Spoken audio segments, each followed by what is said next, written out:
Gangsta Granny, written by David Williams, illustrated by Tony Ross. Chapter 10. Everything.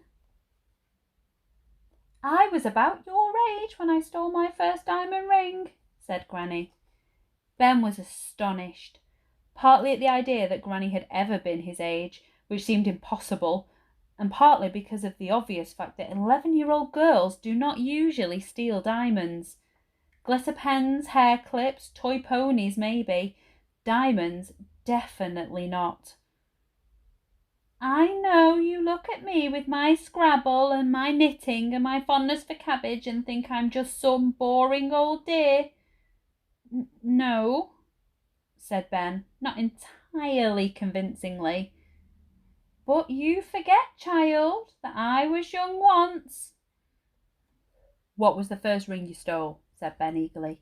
"Did it have a really big diamond on it?" The old lady chuckled. "Not so big. No, it was my first one. I've still got it somewhere. Go into the kitchen, will you, Ben, and fetch the silver Jubilee biscuit tin from the shelf." Ben shrugged as if he knew nothing about the silver Jubilee biscuit tin and its incredible contents. "Whereabouts is it, Granny?" asked Ben as he left the living room. "Just on top of the larder, boy," called Granny. "Chop, chop! Your mummy and daddy will be wondering where you are soon." Ben remembered that he had wanted to rush home for cheesy beans and sausages. Suddenly, that seemed colossally unimportant. He wasn't even feeling hungry anymore. Ben re-entered the room holding the tin. It was even heavier than he remembered. He passed it to his granny. "Good boy," she said, as she rummaged through the tin and picked out a particularly beautiful little sparkler. "Ah, yes, this is it." To Ben, all the diamond rings looked pretty much the same. However, Granny seemed to know each of them as if they were her oldest friends. "Such a little beauty," she said, as she brought the ring up to her eye for closer inspection. "This is the first one I stole, back when I was a nipper." Ben couldn't imagine what Granny would have been like young. He had only known her as an old lady. He even imagined that she had been born an old lady, that years ago in the hospital when her mother had given birth and asked the midwife if it was a boy or a girl, the midwife might have replied, "It's an old lady." "I grew up in a small village and my family were very poor," continued Granny, "and up at the top of the hill was this grand country house where a lord and lady lived. Lord and Lady Davenport. It was just after the war and we didn't have much food in those days. I was hungry, so one night at midnight, when everyone was asleep, I crept out of my mother and father's little cottage. Under the cover of darkness, I made my way through the woods and up the hill to Davenport House."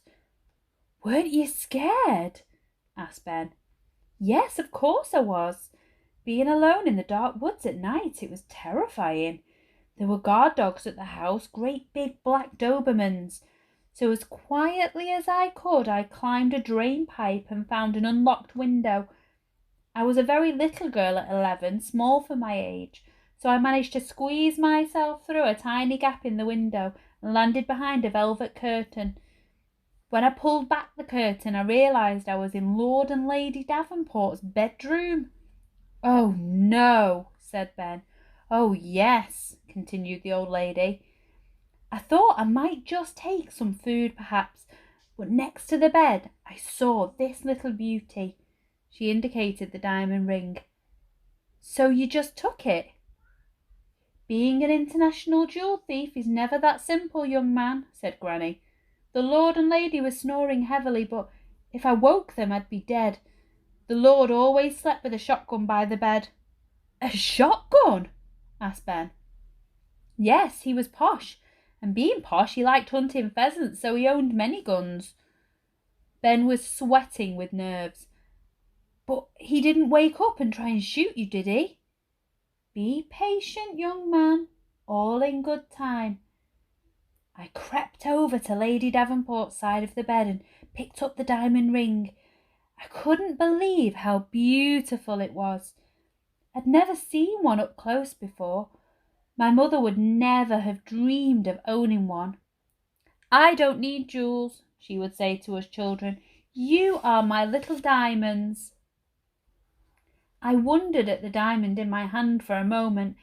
It was the most gorgeous thing I had ever seen in my life.